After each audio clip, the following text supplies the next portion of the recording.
Got that going. So first things first, let's do a quick recap of some of the stuff we did last time. Last time we focused on counting. We're still going to focus a lot on counting different things. And we gave you two different formulas for two different ways of counting. So if I told you that we had 10 people in a club, 10 people in a club, and we are going to elect a president, a vice president, a treasurer, and a secretary, how many different ways can we do that? 10 subscript 4. Huh? 10 subscript 4. Yeah, it was 10 sub 4, which is the same thing as 10 times 9 times 8 times 7, right? Or the formula was n sub k is equal to n times n minus 1 times dot dot dot, and you keep going until what? Until n minus k plus 1. So notice that the last number we used was 10 minus 4 plus 1, 7. Keep going until you reach 7, right? Now, what if it were possible for one person to hold multiple of these positions? Then how many ways could we elect it now? 10 to the power of 4. Then it was 10 to the 4, right? We have 10 options for who's going to be president, and then we have 10 options for who's going to be vice president, and then 10 options for who's going to be treasurer, and 10 options for who's going to be secretary. Assuming one person can hold multiple positions. If one person couldn't hold multiple positions, then it was a 10 times 9 times 8 times 7, right? Yeah. Okay. Now, today, we're going to get into, so in general, the formula was you do n to the k if you have repeats. So if you're making n, if you have n options, and you're making a choice k times, then it's n to the k. We had 10 people and 4 decisions to make, 10 to the 4. N is the number of choices you have to choose from. K is how many times you're making the choice. This is with repeats. This is with no repeats. Right? Okay. And now we're going to introduce you to a new definition called factorial. So the next section is on factorial.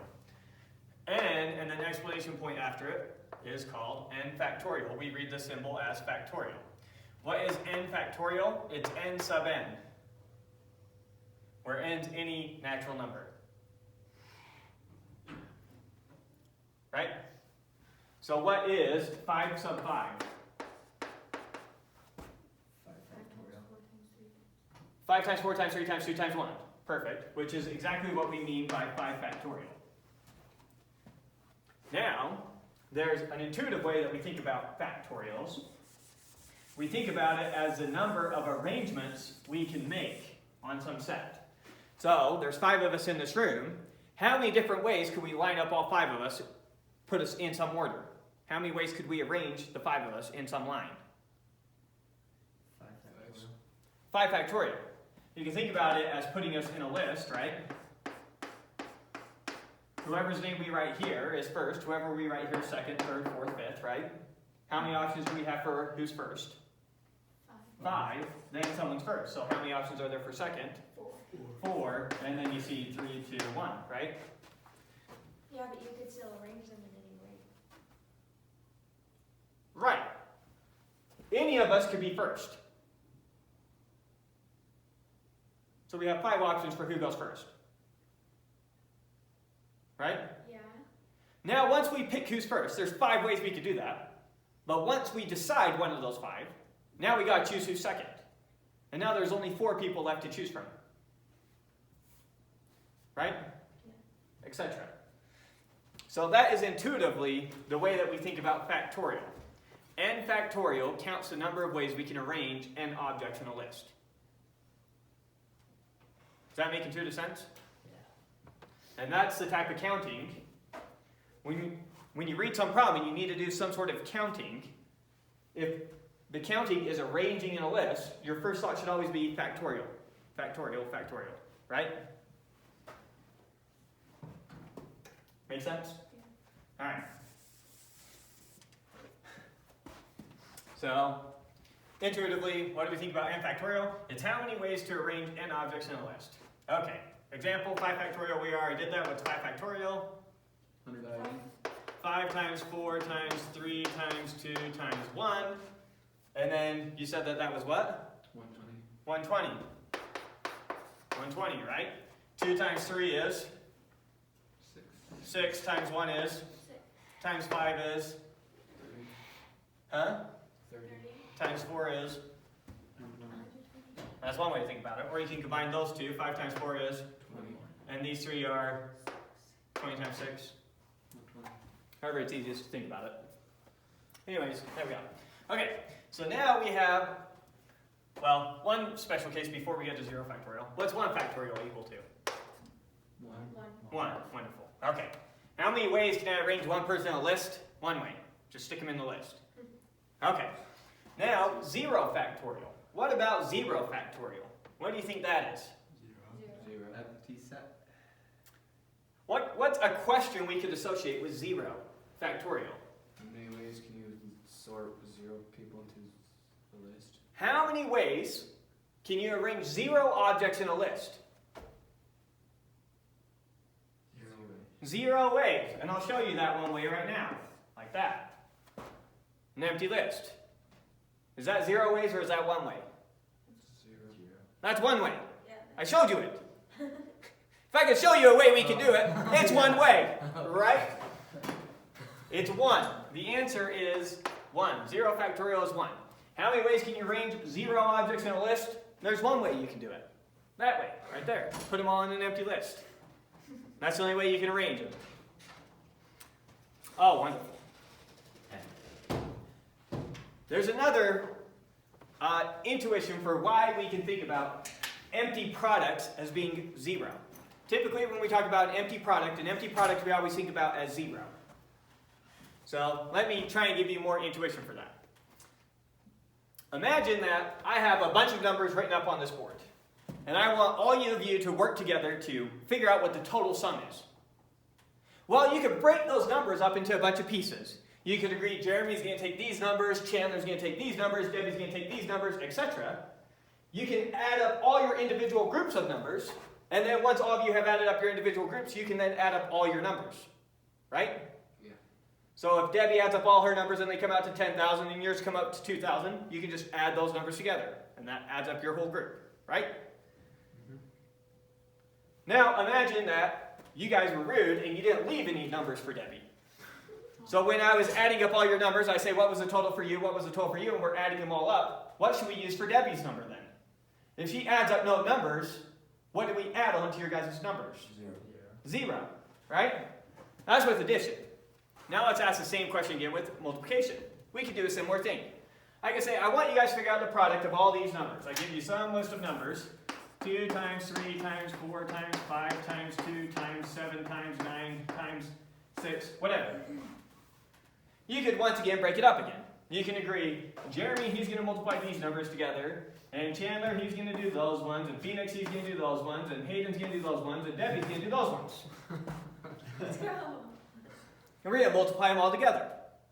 So we can have you guys multiply together your individual groups, and then multiply all the groups together. Debbie was left with nothing. So when we multiply with Debbie's group, what should we multiply by? 1. 1. Not 0, 1. So an empty product is always 1. It's not 0. Make sense? Yeah.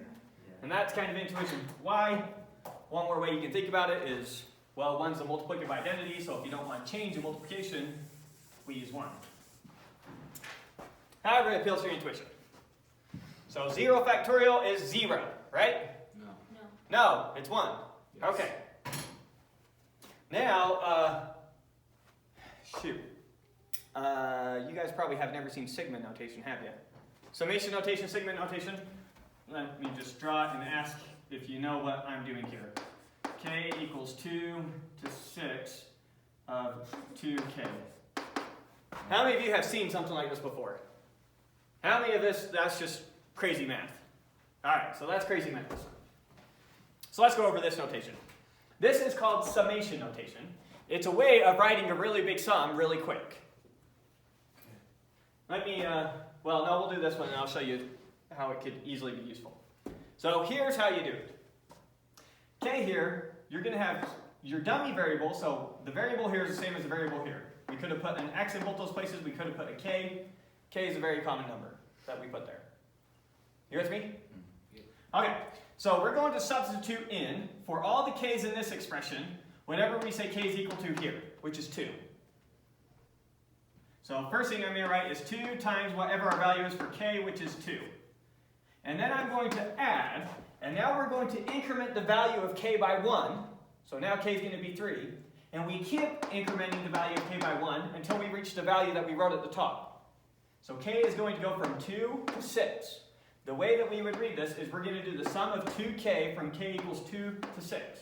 So we plugged in 2 for k and we got that. Now we're going to add that to what we get when we plug in 3 for k, which is going to be 2 times 3. And then we're going to add that to whatever we get when we plug in 4 for k, which is going to be 2 times 4. Then when we plug in 5 for k, then when we plug in 6 for k. When we plug in 6 for k, we stop. We stop when we reach that number.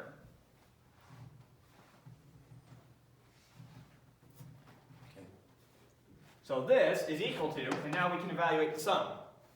So it's going to be equal to 4 plus 6 plus 8 plus 10 plus 12, right? Now you can add all that up. Let's see. We got 20, 30, 40, so it's equal to 40. So this was a way of writing 40, it turns out. If you had to evaluate that, the answer was 40. Make sense? Now this is very useful notation because what if I asked you to do something like add up all the numbers from 1 to 1,000? How do you write that out easily on your paper? That would be super annoying to have to write out all the numbers between 1 and 1,000 on your paper. Now we have, this gives a shorthand for writing a sum like that. We can simply write the sum from k equals 1 to 1,000 of k. There we go. That's shorthand for writing 1 plus 2 plus 3 plus 4 plus 5, etc. All the way to 1,000. Make sense? Yeah. Let's try a more convoluted one. And you guys tell me what it is. And we'll do some of the same examples we have over there. So I'll do, okay, we'll do the sum. From this time we won't use k, we'll use I. I, we'll start it out at 3. We'll go to 6. And we'll do of 2i squared plus 2. Okay, what's the first number I write? 3. We're going to plug in 3 for I here.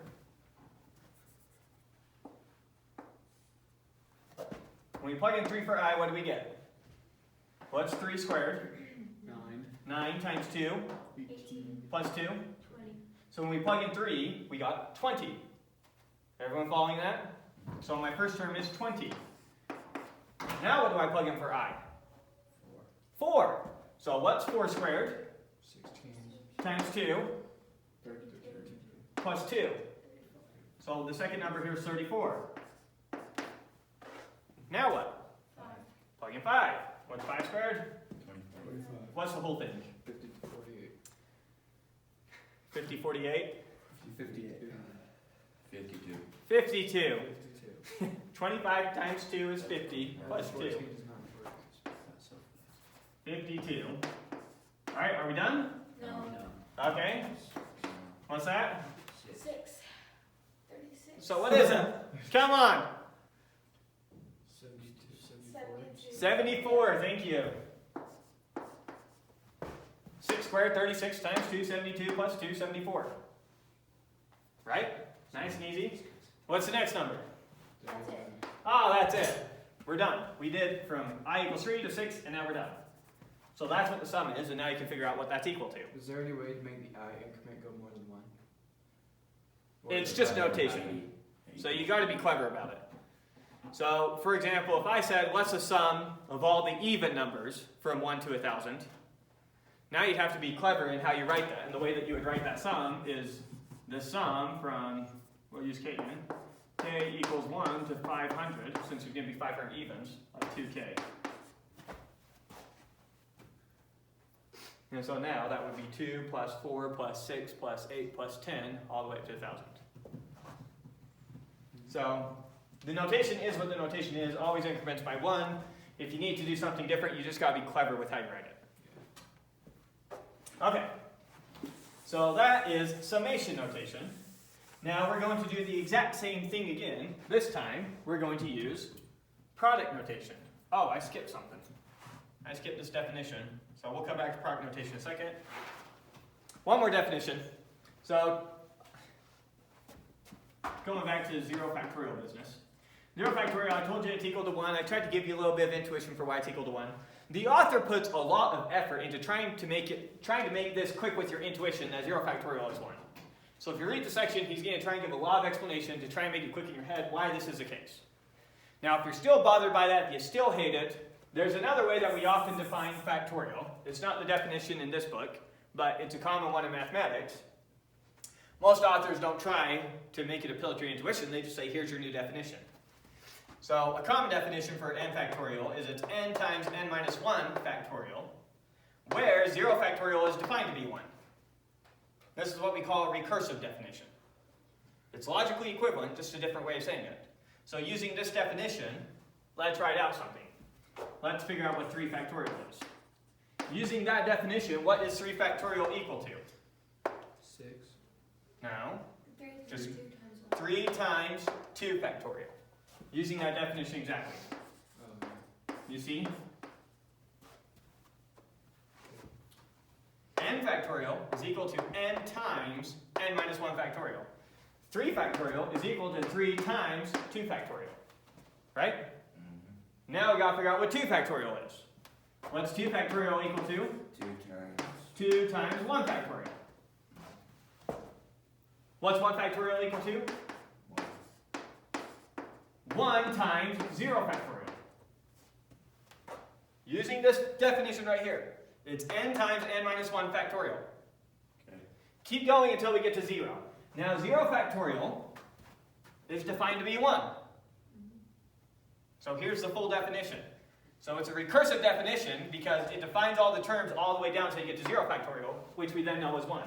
So this is equal to 3 times 2 times 1 times 1, which is the same thing as 3 times 2 times 1. They're logically equivalent definitions. Make sense? Okay. So another definition for factorial means the exact same thing as the definition we had here. You don't have to memorize that definition or anything. Just wanted to give you a recursive definition and how you'll most likely come across factorial in the future. Make sense?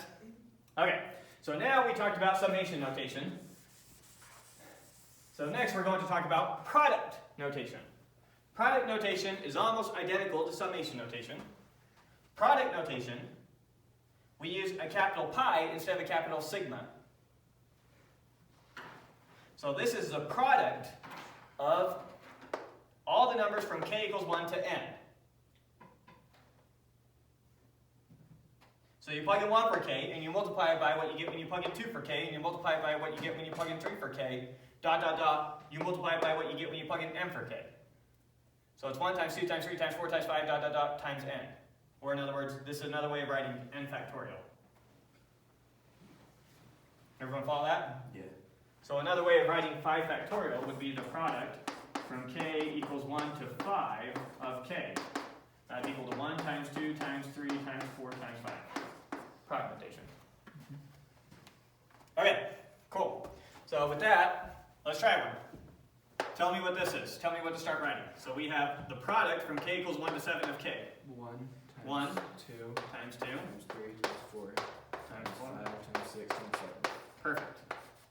All right, let's try this one. The product from k equals 3 to 6 of 2k squared plus 1. 20. So 3 times plug in 3. 3 What do we squared. get? 9 times 2 is? 18. 19. Plus 1 is? 19. I get 20. It's obviously going to be odd. You got 2 times an integer plus 1. Right? Sanity checks. Okay, so that's when we plug in 3. Now what? 33. 33. Perfect. Now what? 51. 51, yeah. Let's let Debbie do it. Plug in 5, square it. 25 times 2, 50 plus 1. Okay, 51. Times what? Don't just wait for him to say it. Well.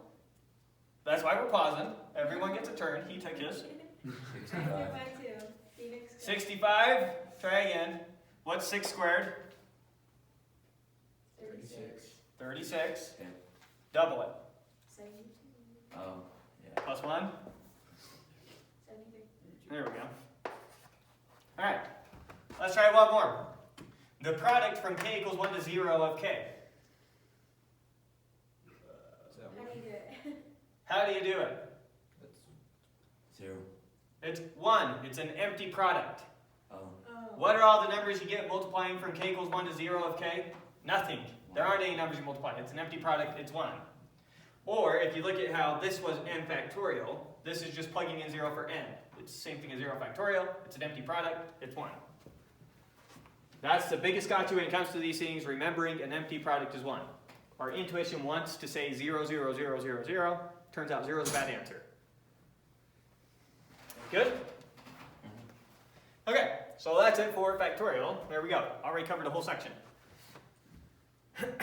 Next section is on sets. Sets. The most fundamental mathematical objects in all of math. Set theory underlies all of mathematics. All of mathematics can be reduced to sets. So crucial that you understand sets. Intuitively, what is a set? A set is an unordered, unique collection. A set is a collection where order does not matter and duplicates do not matter. Sets are unordered, unique collections. Duplicates don't matter, order doesn't matter. With me so far? Okay. Sets, we write them almost identical to the way we write lists, except for instead of a parenthesis, we use curly braces. So that curly brace represents I'm starting a set. This set contains the number 1, the number 2, SpongeBob, and the set containing 2, 3. Question, how many objects are in this set? 4. 5. 4 objects. Oh. 1, 2, SpongeBob, the set containing 2, 3. This is one object. Same thing with the list, right? Yeah. Okay, question, how many objects are in this set? 3. Yeah, 3. 3, right? Anyone have an issue with that answer? Yes. The fact that it's double. Well, it doubles.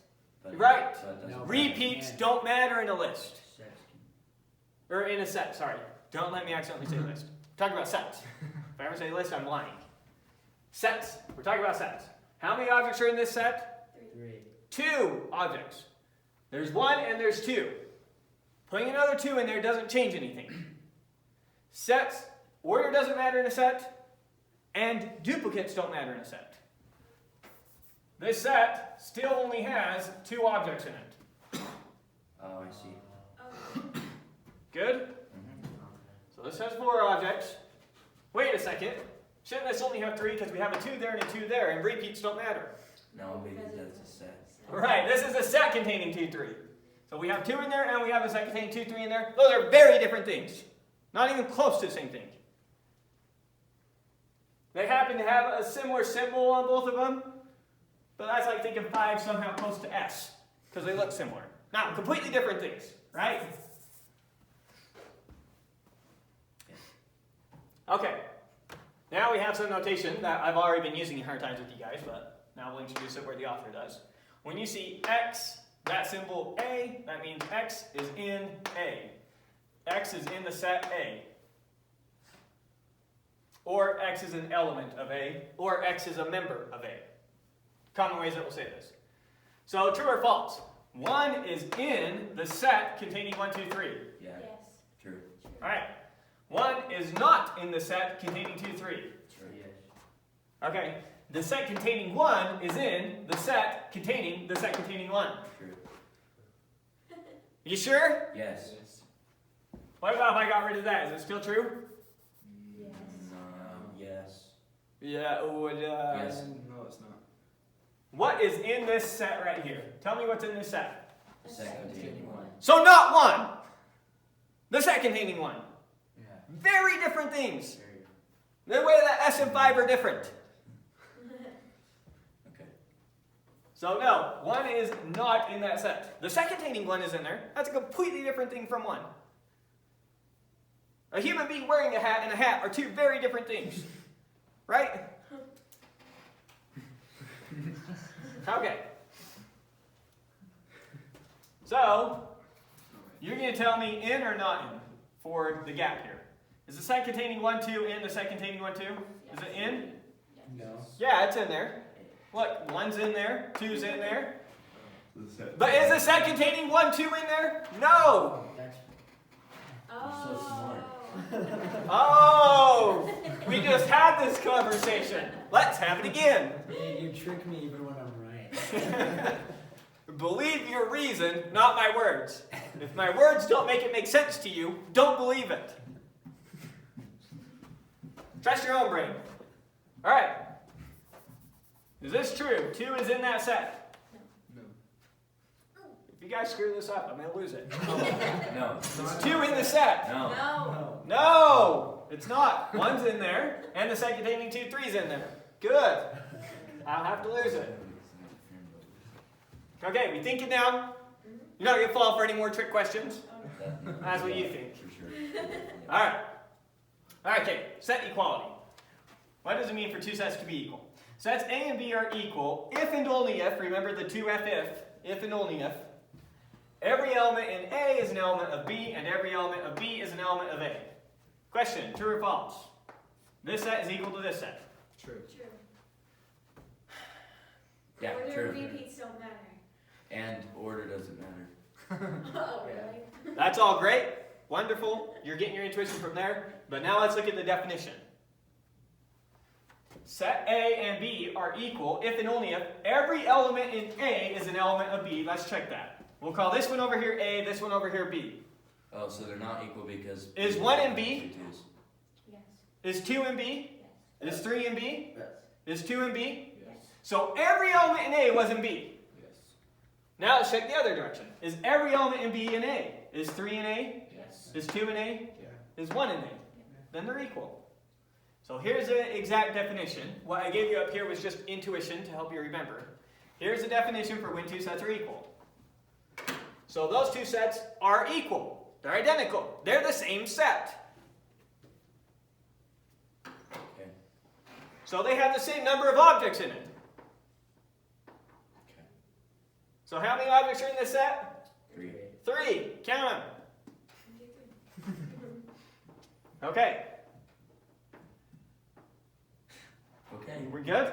Yeah. Sometimes students lose track of what equals actually means. It means is identical, is exactly the same. So you always need to remember that with sets. This is exactly the same as this over here. No difference. And so the number of objects in there has to be the same as the number of objects in there. Maybe I'm stressing that too much, but kids lose track of the fact that identity means identical, same. Okay. So now definition of cardinality, the size of a set. The cardinality of a set A, written, we use the absolute value symbol for the size. So absolute value A, when there's a set in there, that means the number of elements in the set, or the cardinality of the set. So the cardinality of a set, written like this, is the number of elements in the set A. What's the cardinality of the set? 3. 3. Wonderful. What's the cardinality of this set? 2. What's the cardinality of this set? 1. You buying that? It's expensive.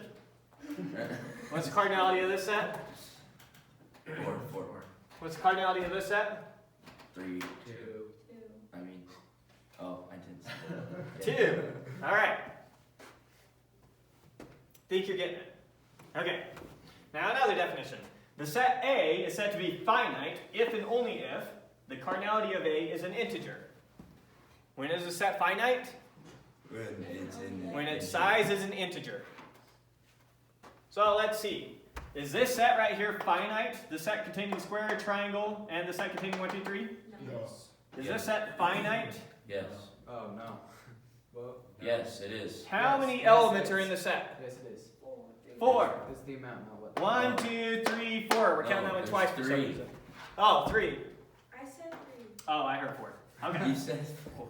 I said 4 at first. My hearing's so good. When I get confused, you get confused.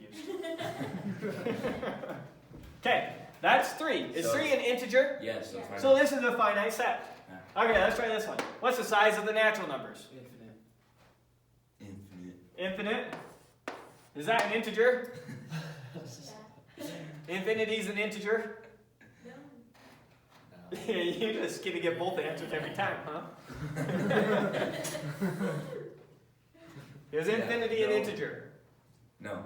No. Infinity is not an integer. It's not even a real number. What is it? It's It's an extended real. It That's also not depends what on it is, which extended. infinity we're talking about. Okay. So, yeah, infinity is not as straightforward a topic as you might think. We'll study that in calculus. Anyways, that's not an integer. Therefore, this is not a finite set. It is an infinite set. Make sense? Okay. Now, notation for set builder notation. Set builder notation. We put some dummy variable and some condition, and it's going to be the set of all the things that satisfy some condition. Now, you've used this notation before, kind of behind the scenes all the time in your math classes, when you've done things like f of x is equal to x squared. What were all the numbers that satisfy this? What are all the numbers that come out of that? Infinite, but what are they? Give me some examples. 4, 9, 16, 25. Right. So this, we didn't talk about functions of sets of points, did we? So that's going to confuse you. Forget that. We won't come out with that approach. Forget what? Good job. All right. So we'll just jump straight to the example I actually had here. Imagine that I want to write a set of all the numbers that are perfect squares, integers or naturals, integer perfect squares. So 0 is a perfect square, because that's 0 squared. Good. 1 is 1 squared. What's 2 squared? 4, 9, 16, etc. Imagine I wanted to write this set, this infinite set. I can't write out the whole set. We're in trouble. Now, we can keep doing this thing that we've been already doing in this class, where I say, here's a bunch of elements, ... Hopefully you get the pattern. Hopefully. But wouldn't it be much better if we explicitly told you exactly what the pattern was? Yeah. So now we're going to rewrite this set, except for I'm going to tell you explicitly what the pattern is. This is the set of all y such that y is equal to x squared, where x is an integer. So it's a set of all y satisfying this condition. You follow that? Mm-hmm. So let's try the example I have for you guys. Let's imagine we want to write the set of all evens. How are we going to write that? 2x. Wait. X equals 2a. So it's going to be a set of all x such that X equals 2a. x equals 2a. That's it? Yeah. Imagine a is equal to pi. Is 2 pi even? And a is an integer, where a is in z. That works. Could have written it another way. For argue, just Could have said it's a set of all x such that x is an integer and 2 divides x.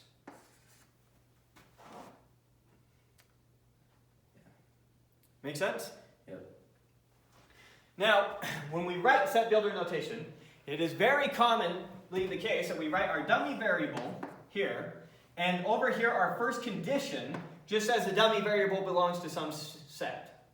So we have the shorthand for this set builder notation. I'm going to rewrite this exact same thing, just a little bit more condensed. It's the set of all integers divisible by 2. So it's a set of all x in the integers where x is divisible by 2. So if you do x colon where x is in some set, it's often the case that you just say it's a set of x in that set such that whatever. And we always read the colon there as such that. Read some of these for you. This is a set of all x such that x is equal to 2a and a is an integer. Read this. It's a set of all integers x such that 2 divides x. That's how you read that. Set builder notation. So we did the evens. The evens we said is a set of all x in Z such that 2 divides x. Okay, what about the odds? You could do X in the integer is such that. It's a set of all x in Z such that what? x X equals equals 2, A plus 1. X equals what? 2a plus 1. 2a plus 1, And then A's and the integers. where a is an integer. Right? Yeah. That works perfect. A bunch of different ways we could have done it. That's a perfectly valid way to do it. There isn't here's the right way. Make sense? Okay.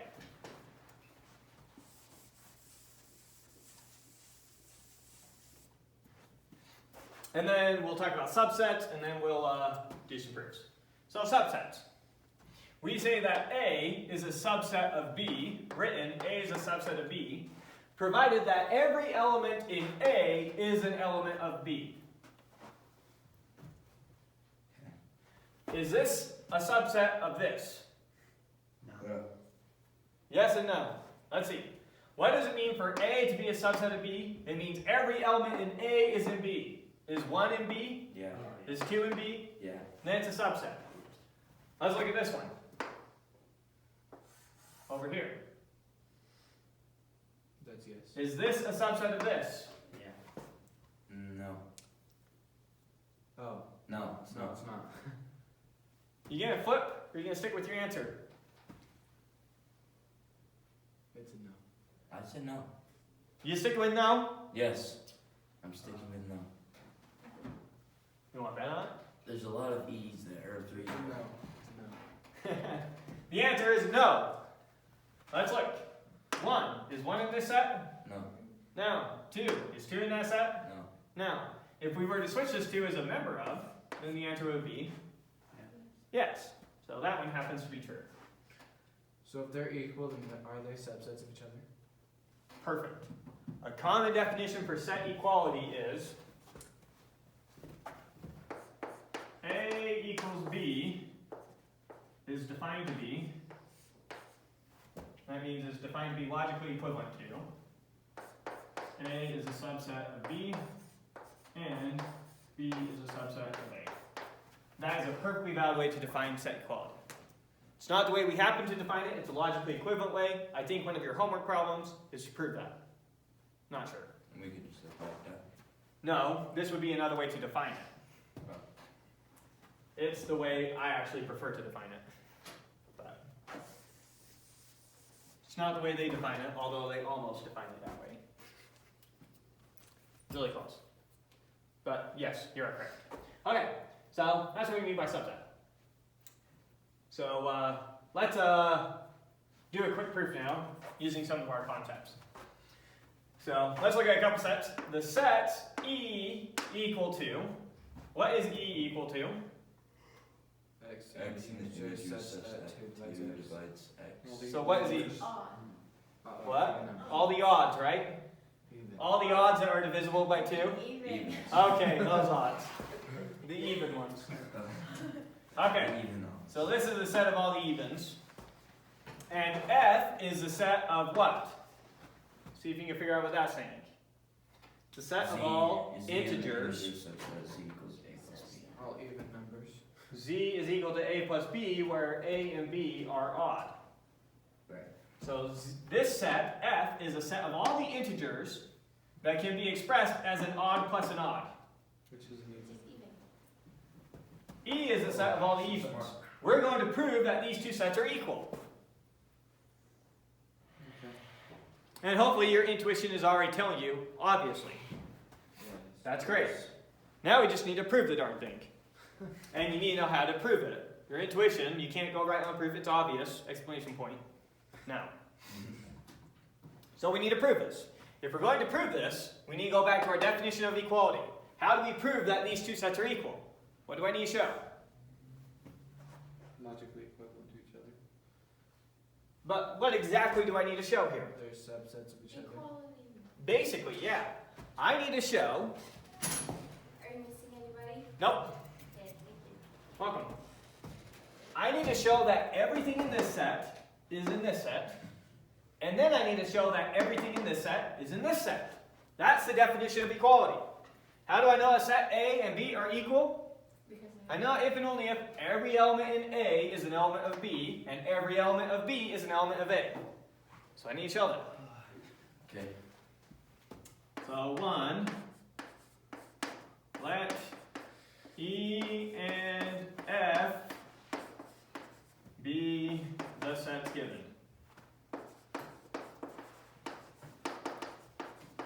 Don't want to rewrite what they are. 2. What should we do first? Should we show everything in E is in F or everything in F is in E? Well, Yeah, but we got to do one first. One at a time.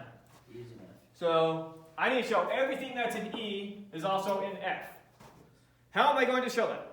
I'm going to grab an arbitrary element out of E and prove to you that that arbitrary element has to also be in F. Okay. 2. Huh? Keep going. Okay, so first we need to grab an arbitrary element out of E. So what should we use? What symbol should we use for our variable? N? Let little n be something in E. Now I'm trying to prove that little n is also in F. So can you just say let little n also be in F? No, I need to prove that if n is in E, Okay. And it's also. then n is in F. We're doing a small mini proof inside of here. We're doing proof if n is in E, then n is in F. How do we prove these if-then statements? We assume the antecedent, and we show that implies a conclusion. Okay. So I assume n is in E, and I need to show that implies n is in F. Right? What is n? Wonderful. So I know n is in E. What does that tell me about n? That's it, that it's in E. Well, what do we know about things in E? Oh, that they're... They're even. That they're even, so we now know that n is even. Yeah. So let n in E, that implies what? N is even. N is even, which implies 2x Equals 2x. that there exists some number, what should we call it? A, B, C. y. A, B, C. Why? It doesn't really matter what variable we use, I'll use little m. Then there exists some integer n in Z such that n is equal to 2n. Right? Uh-huh. Oh, yeah. That means even. Got it. That's what it means for n to be even. What am I trying to prove? I'm trying to prove that n is in F. What is the F the set of? It's a set of all integers that can be expressed as an odd plus an odd. I need to somehow rewrite n as an odd plus an odd. It's not hard. Just subtract an odd from it. Just subtract an odd from it. Yeah, and you get 2 odds. Therefore, if you add them together, you get an even. So what odd should I subtract from it? 1. 1? So help me with your thinking here. So you're saying then n is equal to 2m minus 1? Uh-huh. But that's not true. N's equal to 2m. It's not equal to 2m minus 1. Yeah, okay. And n is even. Don't give up so quick. You're on something here. Put it in parentheses and then subtract from Minus 1 plus 1. Perfect. Then n is equal to 2m plus 1 minus 1. Right? Uh-huh. What is 2m plus 1? An odd. How do you know? That's Because definition. 2n is. By definition, 2 times an integer plus 1. That's what odd is. What's negative 1? No. If you're not loving this yet, let's do this one more way. I can also write this as 2m plus 1 plus negative 1 times 2 plus 1. Okay. Oh, switch the order there. 2 times negative 1 plus 1. If you need to see negative 1 written that way. What's 2 times negative 1? Negative 2. Plus 1. Negative 1. So this was just a really long way to write negative 1. Yeah. right? You with me? Uh-huh. So this is an odd, and what's that? No. An odd. Now, I would have been fine if you would have just said, this is an odd and -1 is an odd. We can take for granted that you know that -1's odd. Okay. But if you want to write it out like this, you definitely won't lose points doing that.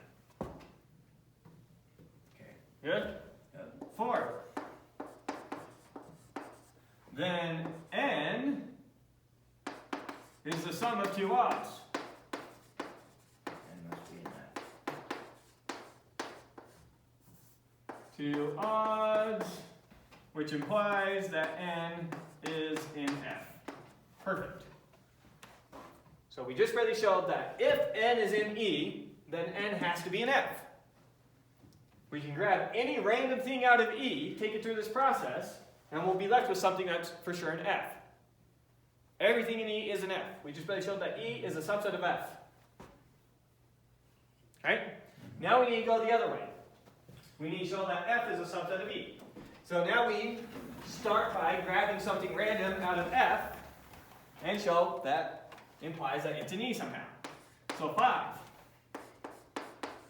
Now, comma, let n be something in F this time. Now what do we know about n? If it's an F, It's even. what is Or F? it's the sum of 2 odd integers. Then it's a sum of 2 odds. And E is even. And 2 odds make it even. Perfect. Let n in F, that implies n is the sum of 2 odds.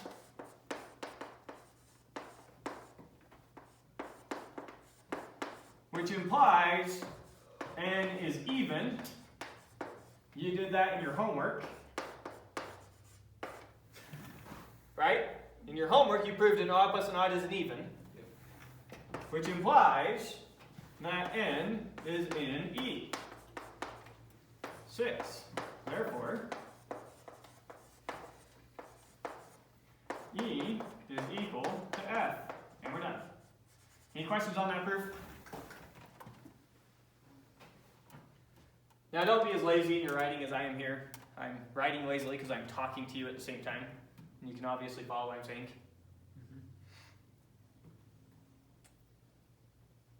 But make sure you understand. Good? Yep. Alright. Move the camera now.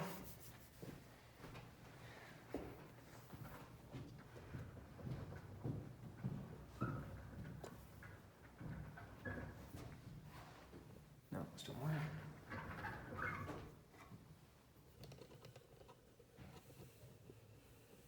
Does that look so bad? Oh well. Okay, let's do another proof. This one's a lot easier. Prove that the element x is in A if and only if the set containing x is a subset of A. If and only if proof, we need to show that this implies this, and then we need to show that this implies this. Right? So we'll do it the forward direction first. Now with if and only if proofs, it's very common that we put an arrow to remind us which way we're proving. So I'm going to show x being in A implies the set containing x is a subset of A. So 1. Let x in A. Right? Comma. Well, I don't know how much I want, space I want to talk. Take 2. Then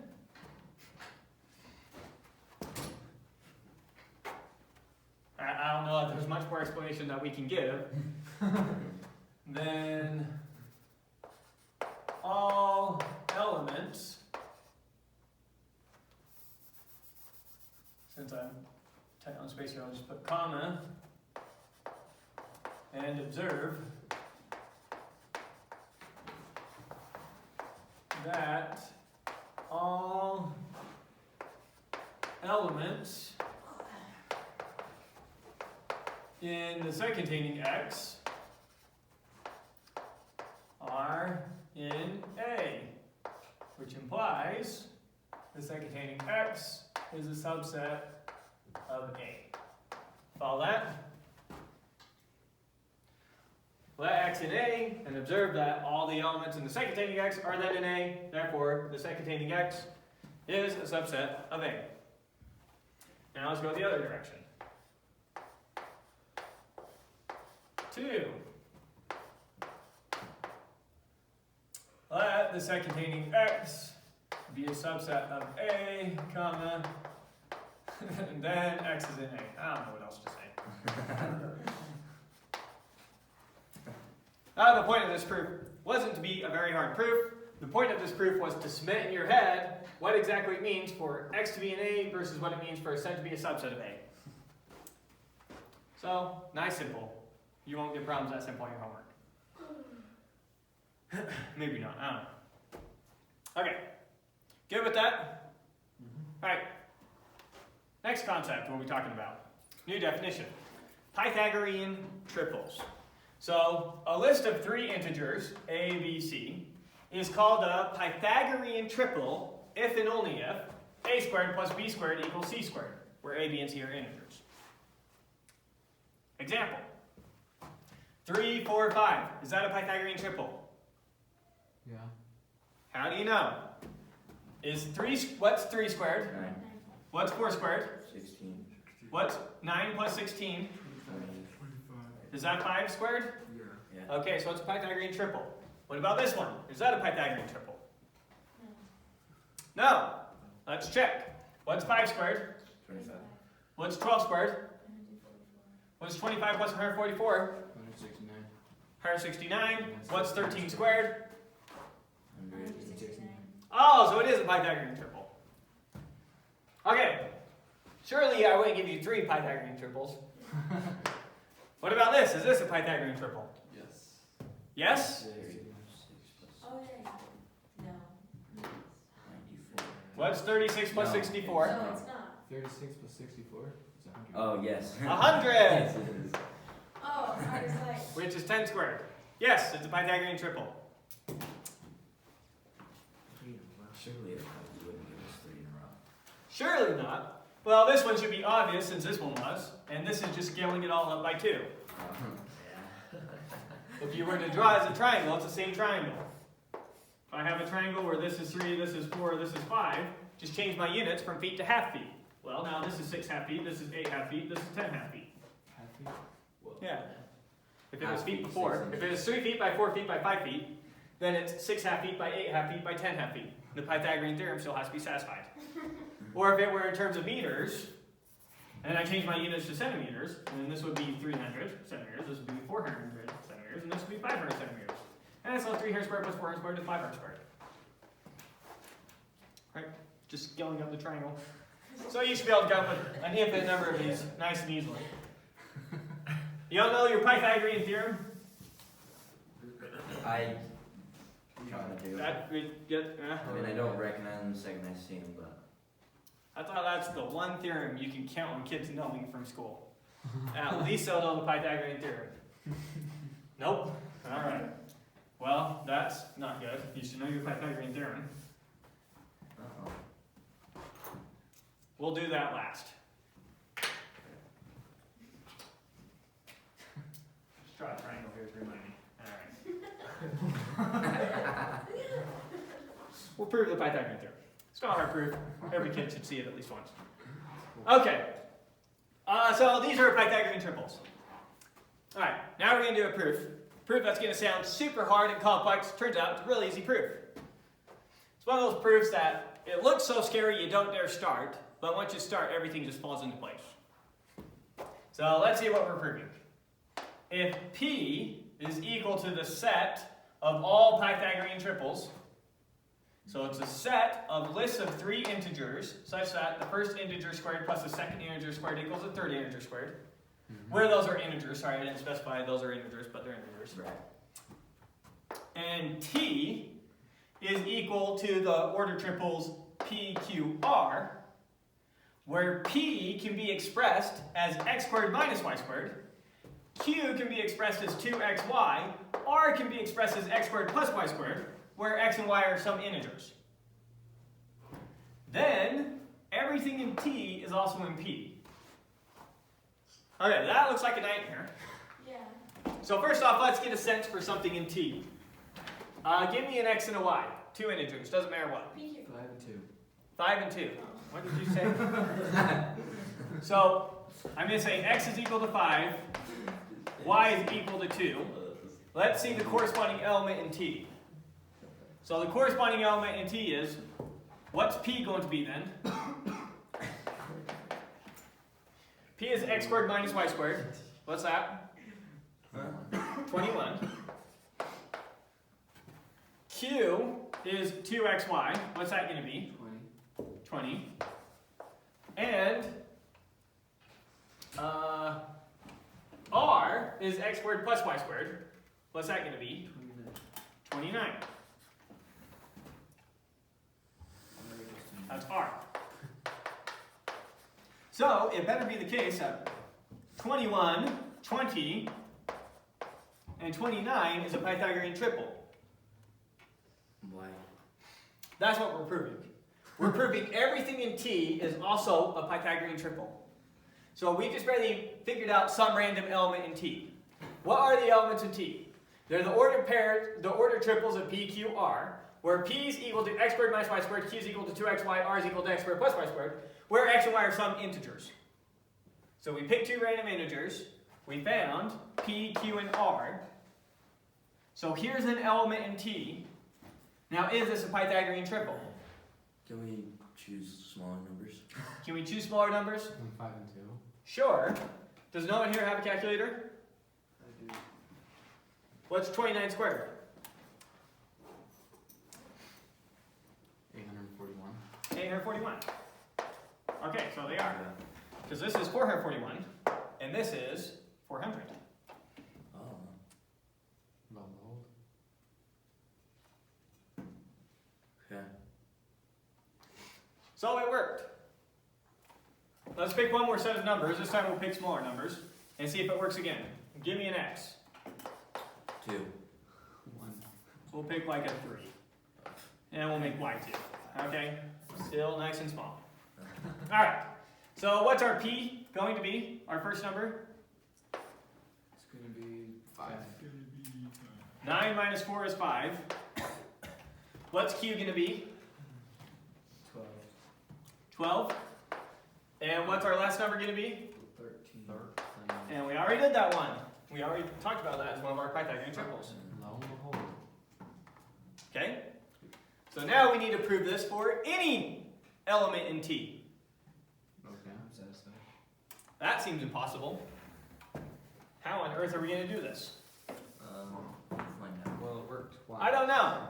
So let's just get started and see where it takes us. 1. Let PT as given above, comma, and let, we'll use PQR, we'll repeat those variables, and let the set, or let PQR in T. Grab something random out there. Right? Okay. So let P and T be these sets, and let the list, the order triple containing PQR, be some element in T. What are we trying to show? That PQR is also in P. Yeah, that PQ and R are Pythagorean triple, that they're also in P. Well, since these are in T, what do we know about them? They're a Pythagorean triple. No, since they're in T, what do we know about them?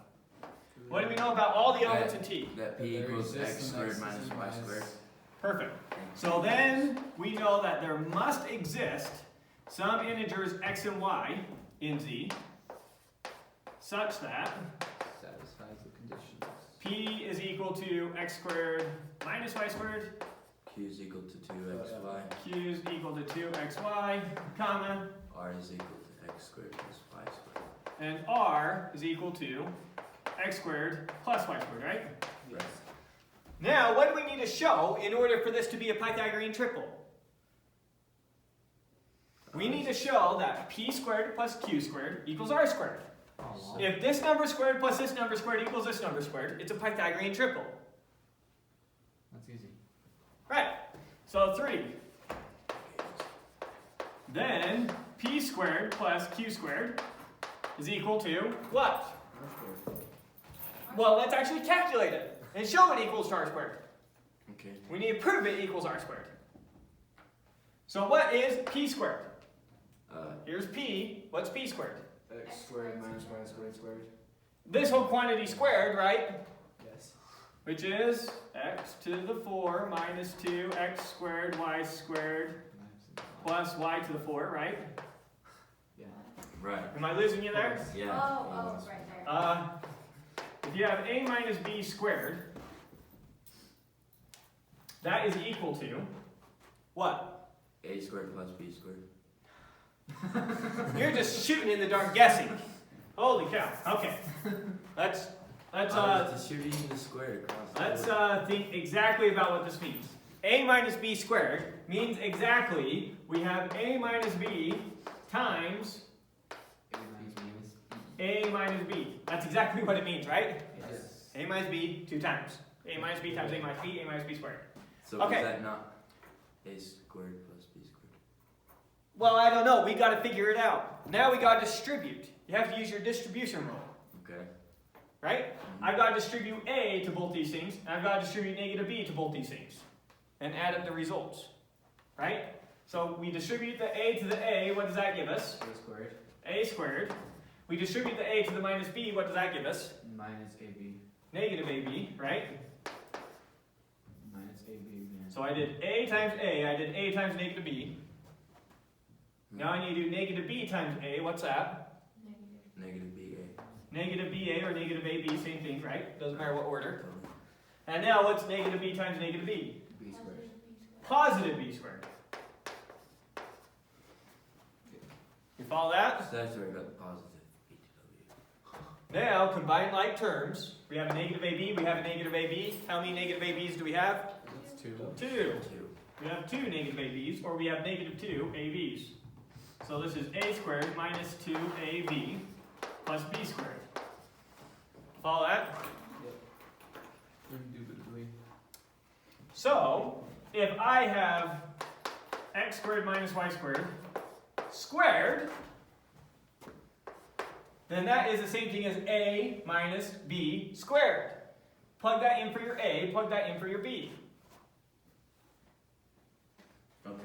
So, then that is going to be a squared minus 2 a b, oops, b plus b squared. It doesn't matter what a and b are in this equation. This is always this. If a happens to be x squared and b happens to be y squared, it still comes out the same way. Yep. And now, what is x squared squared? X. 4. X to the 4. If I have 2 x's 2 times, how many x's do I have? 4 X's. 4 of them, right? Indeed. So this is equal to x to the 4 minus 2x squared y squared plus y to the 4. Which is all I was doing in my head. Yeah. Okay. That was all. That's it. Nice and simple. Now you better know how to do it when that's a plus as well. Since we're going to have to do that one when we do r squared. Right? Somewhere along the road we're going to need to get r squared, so let's do that. What is a plus b squared equal to? A squared plus 2AB plus B squared. You sure? Why does that sound so simple? Because it is that simple. But let's make sure we follow all the thinking through and didn't miss anything. But you're right. So first we do a times a, that's a squared. A times b, that's ab. B times a, that's ab. B times b, that's b squared. Sorry, squared. Or in other words, it's equal to a squared plus 2ab plus b squared. It's that easy. So, what is x squared plus y squared equal to? X squared plus 2xy A plus to the 4. y squared. X to the 4. Wow. Between the two of you, you almost got it. She said a to the 4, you said x squared. It's x to the 4 plus 2x squared y squared plus y to the 4. Right? Right. Nice and simple. Uh-huh. So, we're figuring out what p squared plus q squared is. It better come out to this thing, otherwise we're wrong. Because that will be r squared. Right. Okay, so far we figured out p squared and we wrote that. So we're calculating p squared plus q squared. Here's p squared. Now we need to add to that q squared. Please tell me you know how to square that. Of course. What is it? Hang on. A little quick with the of course. 2xy squared. Yes, it's that whole quantity squared. What do you get when you square it? 4x squared plus y, or 4x squared. What's 2 squared? 4. 4. 4. What's x squared? X squared. X squared. What's y squared? Y squared. Wonderful. Squared. Okay, now we do Y squared. combining like terms. How many x to the 4 terms do we have? No. We have at least one. Alright, so we have one of those. How many x squared y squared terms do we have? 2. What? Negative 2. We have Positive 2. 4, 2, 4. You have negative 2 of them here and 4 of them here. Oh, so you have So it's 1. positive Negative 1. It's two, it's two. Gee, I can see that. If you have 4 apples and I take 2 apples, how many apples do you have? Negative 4. 2. 2.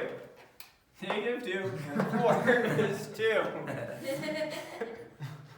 How am I losing you guys on this? No, you're not. I'm not? Okay. We're here. So negative 2 and 4 gives us plus 2 x squared y squareds.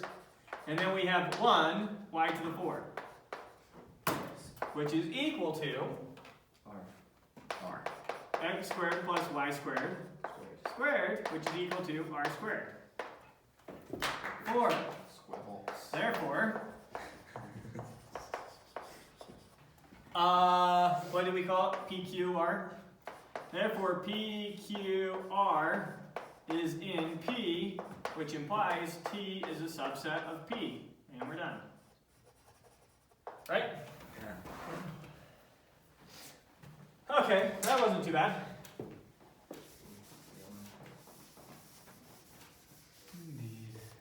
Next. Better, our math is better. Yeah, you should probably take a math class. Probably. Might help. Okay, next we're going to start, we're going to be talking about counting subsets. Counting subsets. Let's start with an easier one than that. Let's start with just the set containing 1, 2. So, what I want to know are, what are all the possible subsets of this set? 1 and 2. What? 3. Is 3 a subset of that set? Not the subsets, but there's 3 possible ones. Tell me what the subsets are. 1, 2, and 1, 2. 1 is? 1's a subset of that? yes. This No, 1 is Containing in one, there. containing one, yeah. Oh, the set containing 1. Okay, so here's 1. Is the set containing 1 a subset of the set containing 1 too? Yes. Indeed. Yes, right?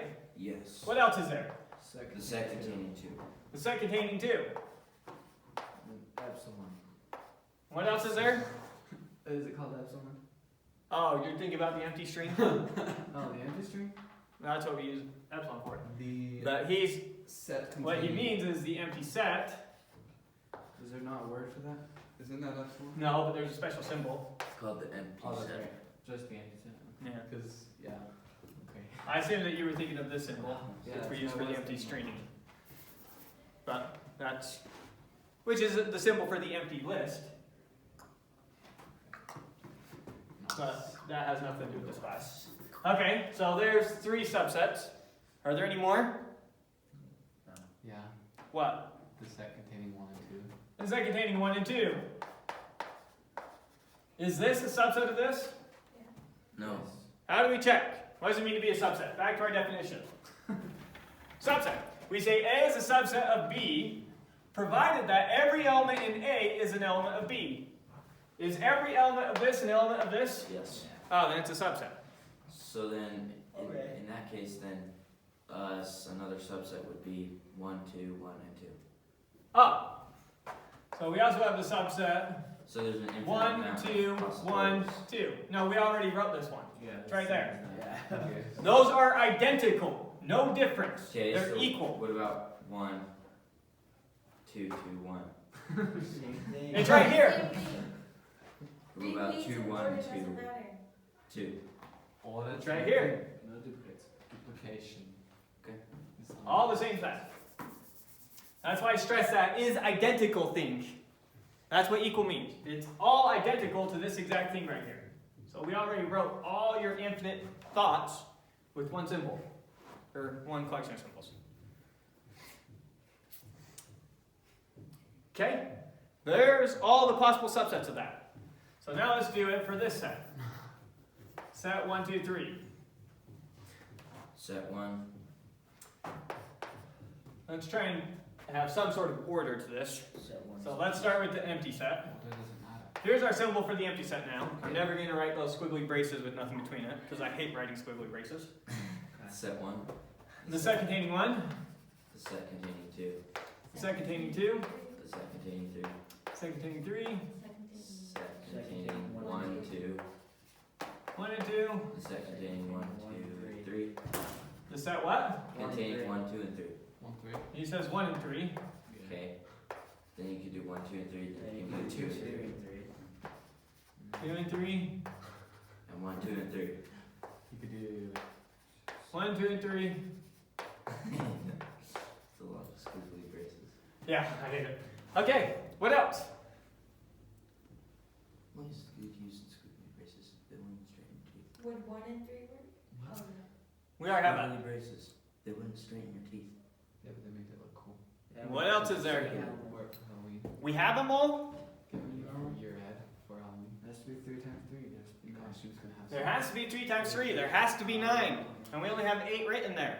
What's going on? Oh, then there's the one that's like that one. We already have the empty. That's all of them. There you go. Okay. And so, yeah, he's noticing something. He's trying to come up with some formula for determining how many there should be. And he thought you just square the size, because 2 had 4, 3 had 8, not 9. Now I think we have no choice but to do the, 4.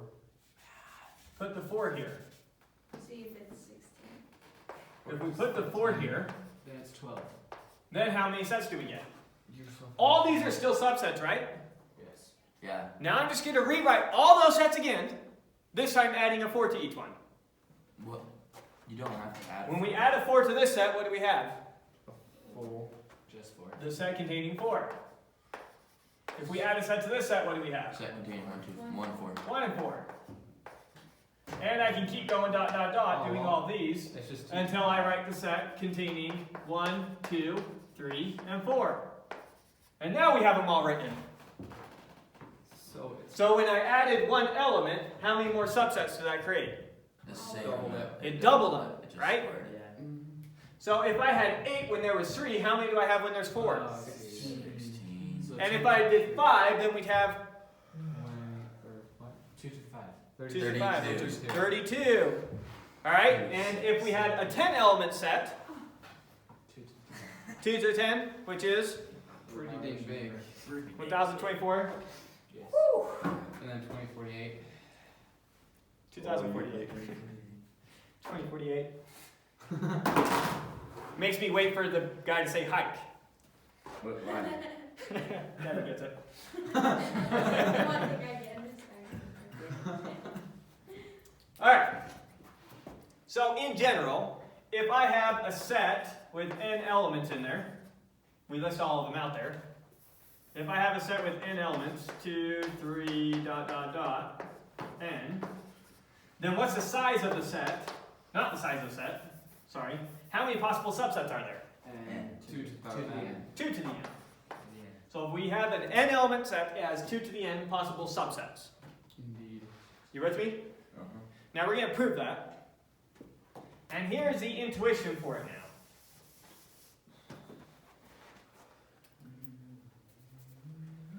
Let's come up with some random set.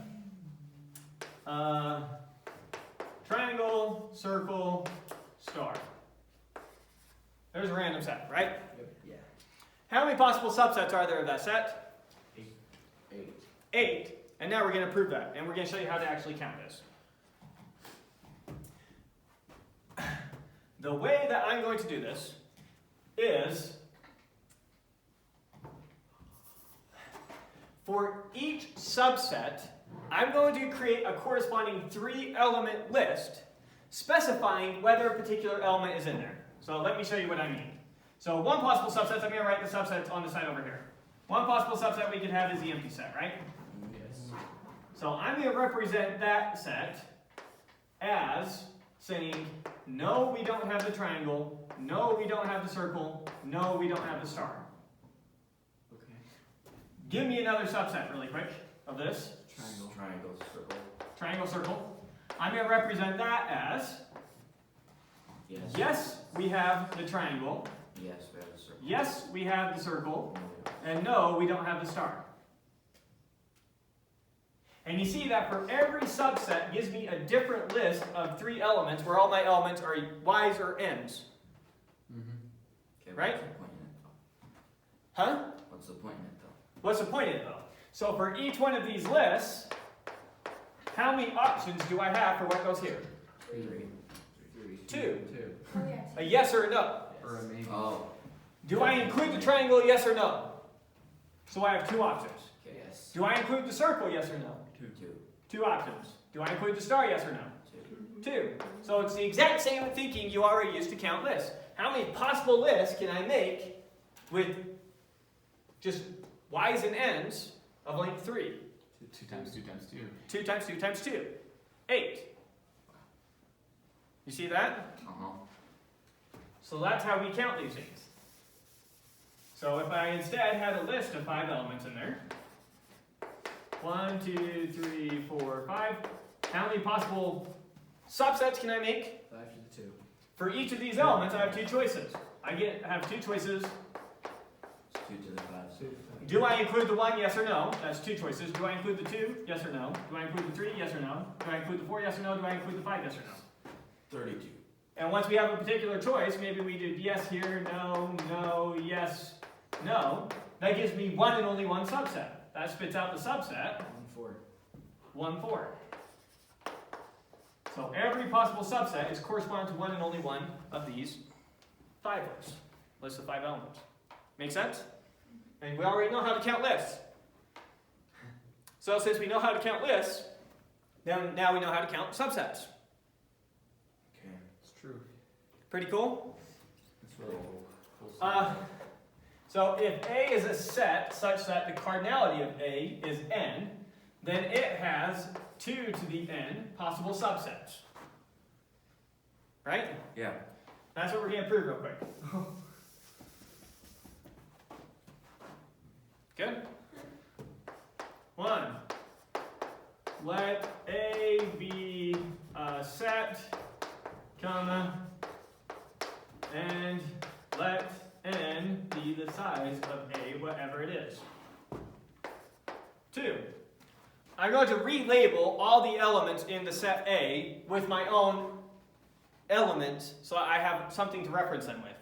So I'm going to do a middleman step in my proof. So rather than using the set, circle, triangle, star, I'm going to map that to the set A1, A2, A3.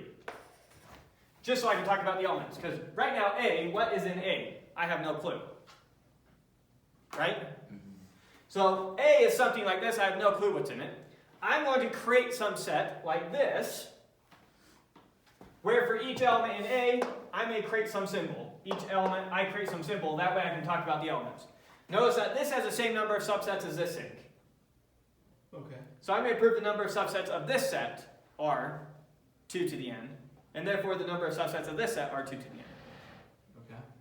Okay. Okay? Yes. It's just so I can reference the elements in the set. Yeah. Since right now I have no clue what's in that set, I may create a set that's logically equivalent that I know the things. So 2. That's what I mean by this thing. Relabel the elements of A as A1, comma, A2, comma, dot, dot, dot, comma, A sub k, let's not say it's k, A sub n. Because I know that A has n elements in it. The size of A is n, whatever that is. Okay. So now I'm just going to relabel the elements like that. Right? Okay. And now we are going to do that exact same trick that we talked about.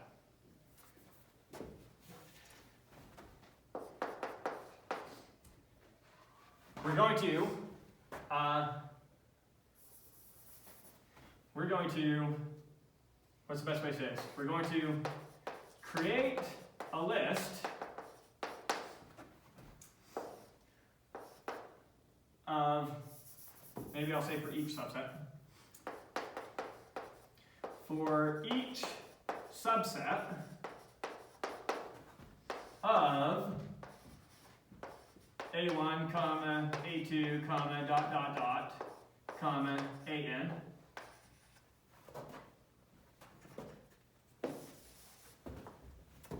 Comma, create an n element list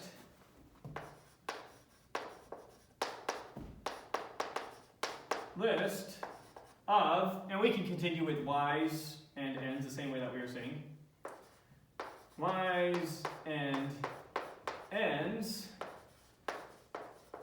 where the first element is y if A1 is in the set, comma, and n otherwise.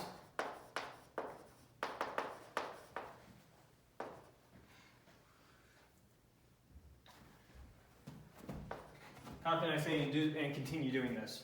For each subset of that set, we're going to create an n element list of y's and n's where the first element is y if A1 is in the set, and n otherwise, comma, dot, dot, dot, comma, and the Last. kth element for some arbitrary point in the list is y if A sub k is in the list. Otherwise, n. Sorry. Not the clearest thing I've ever written. Probably should have actually written this out on paper first and had it say clearly. But I think you followed my thinking there, right? Yes. So for each of the subsets, we create a corresponding list of y's and n's. Since there are 2 to the n possible n lists,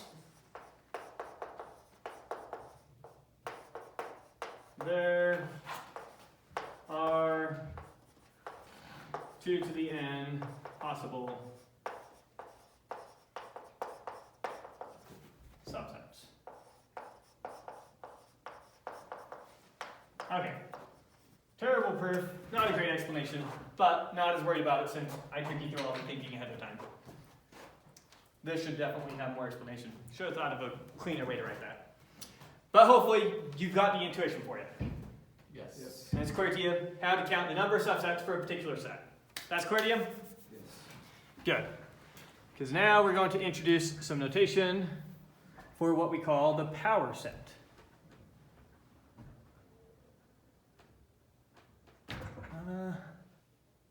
Yeah, we can see the end. Okay. So, notation. The power set of a set A, written fancy PA, is a set of all possible subsets of A. It's the set of all possible subsets of A.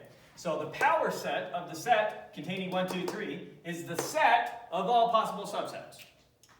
So what is a possible subset of the set containing 1, 2, 3? We can have the empty set, the set containing 1, the set containing 2, oops, 3. the set containing 3, Second, 1, 2. the set containing 1, 2, Second, 2, 3. the set containing 2, 3, 1, 3. and the set containing 1, 2, 3. 1, 3. Oh, did I miss one? And 1, 3. And all that together in one set is the power set. So over here I told you just write all the subsets of a particular set.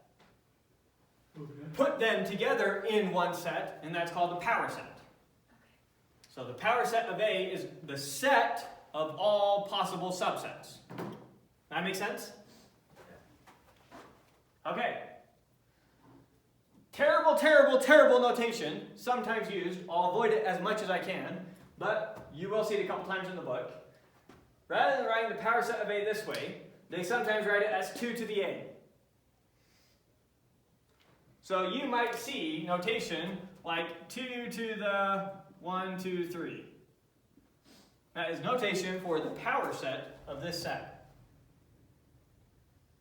I will try to avoid that notation wherever I can, and I will instead write that as power set of 1, 2, 3, this way.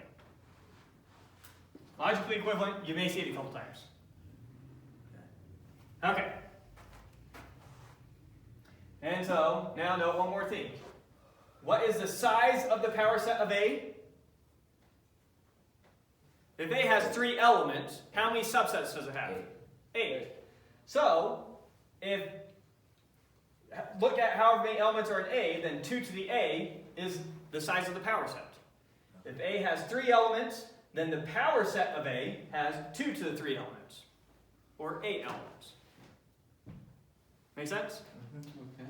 So the size of the power set is equal to 2 to the size of the set you're taking the power set of. Okay. Follow that? Good? Okay. Now that's the hardest section that we're covering today. Now we have one more easy section, then we're done. The last section now is on quantifiers, and I've already been using these quantifiers left and right, but now we get a whole section focused just on quantifiers. You've seen these quantifiers a lot. We have 2 different types of quantifiers. We have what we call the existential quantifier, which is up backwards E. We often read it as there exists. And then we have the universal quantifier, that upside down A. We usually read that as a for each or for all. Okay. Give you an example using this quantifier. Let's do a proof really quick where that quantifier is used in. Proof. We're going to do a proof that there exists a natural number such that that natural number is odd. Okay. Let's do the proof. How would we prove that? N equals 1. Yeah. Observe. 1 is a natural number, and 1 is equal to 2 times 0 plus 1. And we're done. 1's an odd, and 1's a natural number.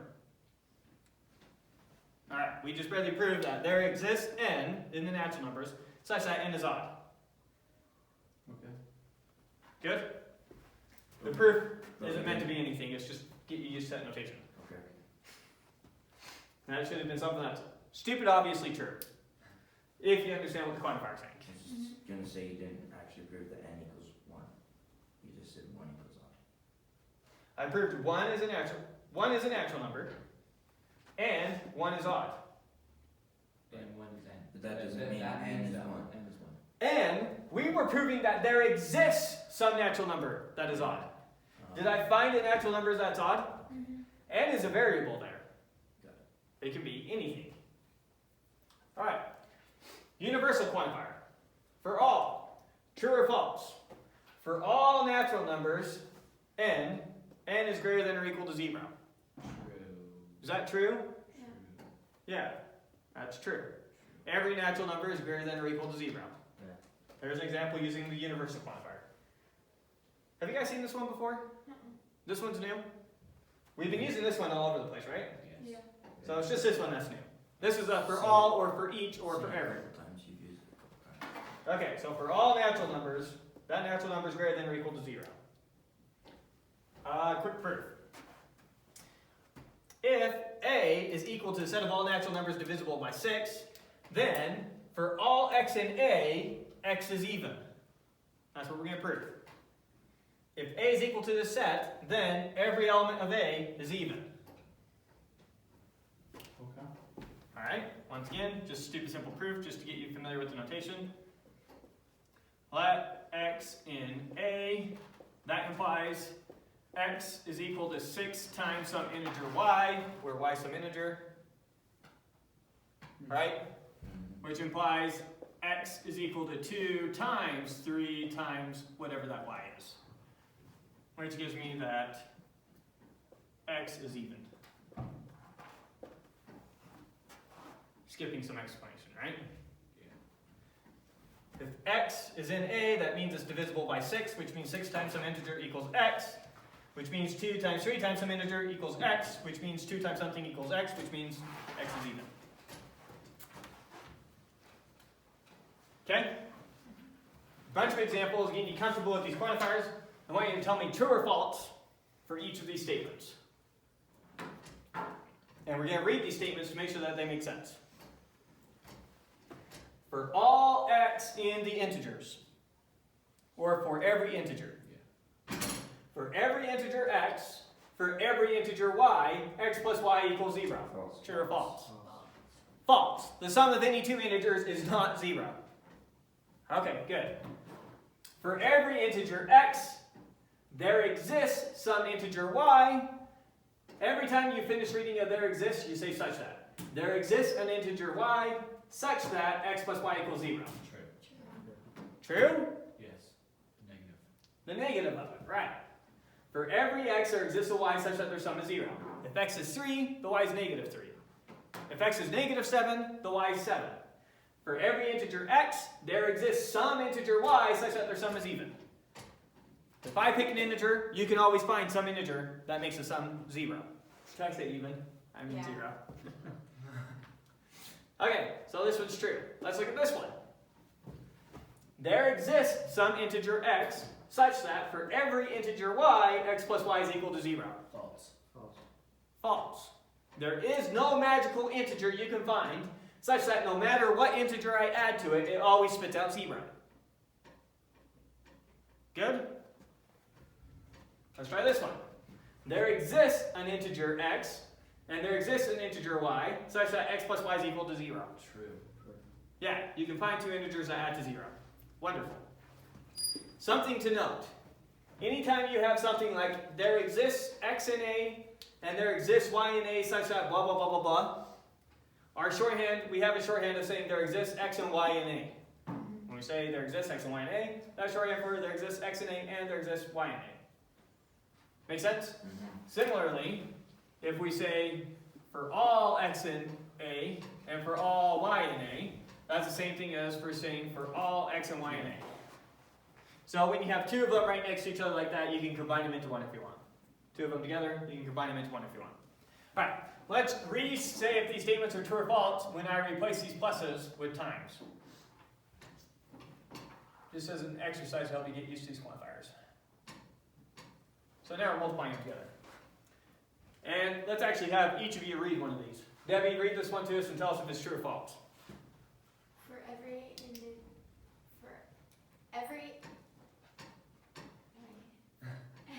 You're fine. for every x in the integers and for every y in the integers, is it such that x times y equals 0? Close enough. We only say such that after there exists. Okay. For every integer x and every integer y, x times y equals 0.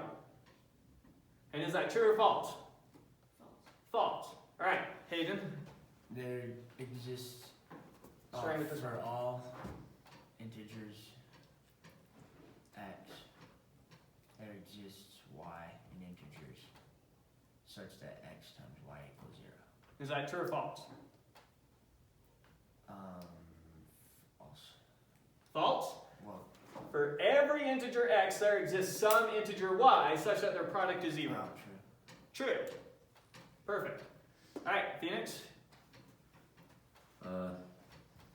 There exists an integer x such that for all integers y, x x times y equals 0.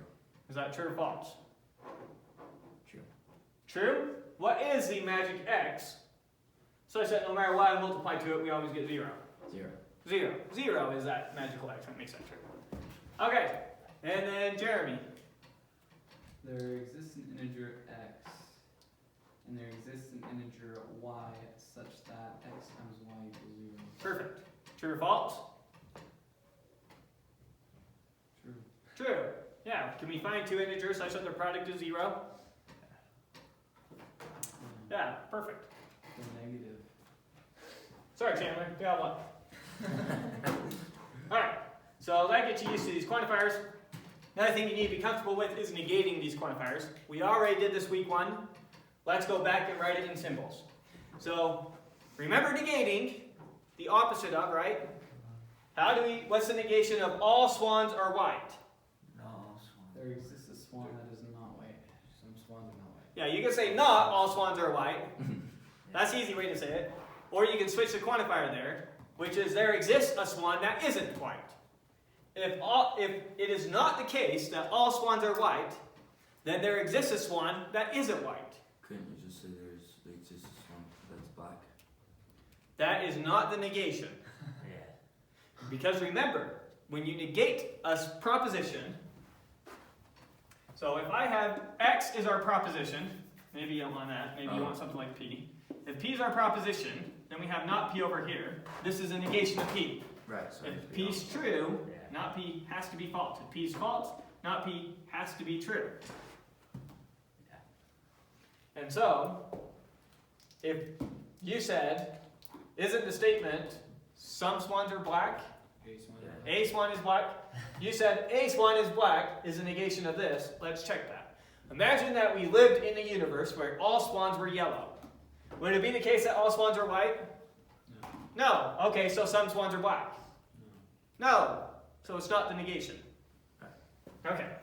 And the negation, that was one of the tricky ones. That's one that you'll remember, then you'll forget, then you'll remember, then you'll forget. People negate statements wrong all the time. Let's show you how to do it almost algebraically. So here's trying to write this statement. All swans are white. Let's represent with our notation. For all x in the set of swans, x is white. You see what I have there? Yeah. I'm going to write this a little bit more dense now. For all x in S, the whiteness applies to x. There's going to be some statement about x, saying x is white. Yes. So for all x in S, x is white. Good? Now when we negate this, if I want to negate this, then this is the same thing as there exists x in S such that not white applies to x. If it is not the case that all swans are white, that's the same thing as saying there exists a swan that is not white. Yeah. That's how you systematically apply these things. When you distribute a negation into one of these things, it switches your quantifier from a for all to a there exists, and it negates the proposition. Similarly, if we're saying it is not the case that there exists a swan that is white, that's the same thing as saying for all swans, it is the case that they are not white.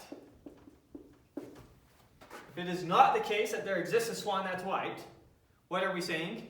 We're saying every swan is not white. So it goes both ways. If I want to distribute a negation over an existential quantifier, it switches it to a for all, and you put the negation inside the proposition that we're talking about. Okay. And that's systematically how we do these things. So when people get really good at negating statements in their head, they're doing this in their heads. They're going from the statement, they're thinking about it somehow like this, and then they're saying, so if I negate that, all I need to do is switch this to there exists, and put a not in here.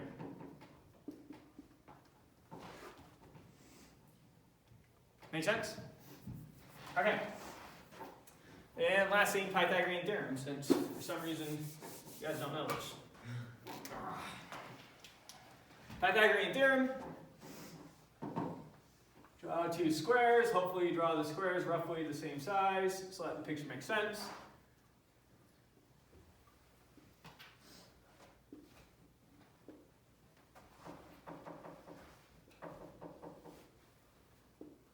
Calling this distance here A, that distance B. That's supposed to be same distance A, B, B, A, B, A. Over here we have A, B, A, B, B, A, B, A. Two squares. What is the length of this side of the square? AB. A plus B, right? And what is the length of this side of the square? A plus B, same thing, right? So what's the area of the whole square? A plus B. A plus B times A plus B, or A plus B squared. That's why we call that squared. It's how you get the area of a square. You take the side length, you square it, gives you the area. Right. What is the length of this? AB. A plus B. What's the length of this? A plus B. So what's the area of this square? A squared plus B squared. So the area of this square is also A plus B squared. They have the same area. Agreed? Yes. Okay. Now I'm going to cut up these areas two different ways. In this square over here, I'm going to cut the area up like this. And in this square over here, I'm going to cut the area up into a bunch of triangles. With me so far? Okay. This right here is a right angle. I may call the length of this side of the triangle right here C, because why not? It's simple. A squared plus B squared equals C squared. You're proving. We're proving that, Oh, right? yeah. Now, notice that since this is a square right here, this is a right angle, this is a right angle, this is a right angle, this is a right angle. You with me? Mm-hmm. You remember your side angle side theorem for congruence? Yes. So notice that this side, this angle, and this side are the same as this side, this angle, and this side, right? So they're congruent. So whatever the length of this is also the length of this, is also the length of this, is also the length of this. Those are all C. So this internal shape right here has all side length C. We still need to prove it's a square. We know it's a square if we can show that this is right here is a right angle. Okay. Right? That's what remains to show. Now I'm going to call this angle right here alpha. I'm going to call this angle right here beta. So this might be something like 20 degrees. This might be something like 70 degrees. I don't know what it is. But just labeling it, right? Okay. Since this triangle is congruent to this triangle, then this angle right here is also alpha. And this angle right here is also beta. Right? Yes. Now, how many degrees are in a triangle? 180. Or a straight angle, right? Mm-hmm. So I know, looking at this triangle, I know that alpha plus beta plus, how big's a right angle? 90 degrees is equal to 180 degrees, right? Yes. Oh, I know. Or in other words, I know alpha plus beta is equal to what? 90 degrees. 90 degrees. Perfect. Now, what is the measure of a straight angle? Also 180, right? Yes. So let's call our mysterious angle right here capital A. I know that alpha plus capital A plus beta has to be what? 180. But alpha plus beta is equal to? 90. So the mysterious angle has to be 90. So this shape, in fact, is a square. All these angles, we can do the same reasoning to show that they're all right angles. Yes. Perfect. Okay, so we've shown that that thing right there is a square. And we've shown that these two squares so far have the same area. Yeah. Good? Mm-hmm. Now let's calculate the area of each of these squares. We'll start with this square. So its area is equal to the area of this thing plus area of this thing plus area of this thing plus area of this thing. Yes. What's the area of this little square right here? Squared. A squared. A times A. Length times width. Area. A squared. So this one has area A squared. What's the area of this rectangle? A times B, right? Or B times A, doesn't matter what order you say. What's the area of this rectangle? A times B. What's the area of this square? B squared. So we have an a squared, we have an ab and an ab, so we have two ab's, and then we have a b squared, and that's the total area. Yeah. Now you might notice that we just barely used this earlier in the class. Here's how the ancient Greeks proved it. That a plus b squared is equal to a squared plus 2ab plus b squared. That's a side note. Just pointing it out since it came up in the class. So this right here is the area of this square. Right? Now let's look at it over here. Over here, we have, what's the area of the big square? C squared. C squared, right? And what's the area of one of these triangles? 1/2. Half the base times the height. So plus 4 Right? times half the base times the height. Let me write this down here because we're running out of space. A plus b squared for this triangle over here is equal to c squared plus we have 4 triangles and the area of each of those triangles is 1/2 the base times the height. Which is equal to, what's 4 times a half? 2. 2. So we get c squared plus 2ab. Since a plus b squared is equal to that, and a plus b squared is equal to that, then I know that a squared plus 2ab plus b squared is equal to c squared plus 2ab. And then cancel out the 2 apiece. Subtract 2ab from both sides. You get a squared plus b squared equals c squared. That's how you prove the Pythagorean theorem. Not hard at all. Nice. Simple geometry proof. Okay, so we'll end lecture there. You can take a break. When you come back, we'll review tests and homework. Alright.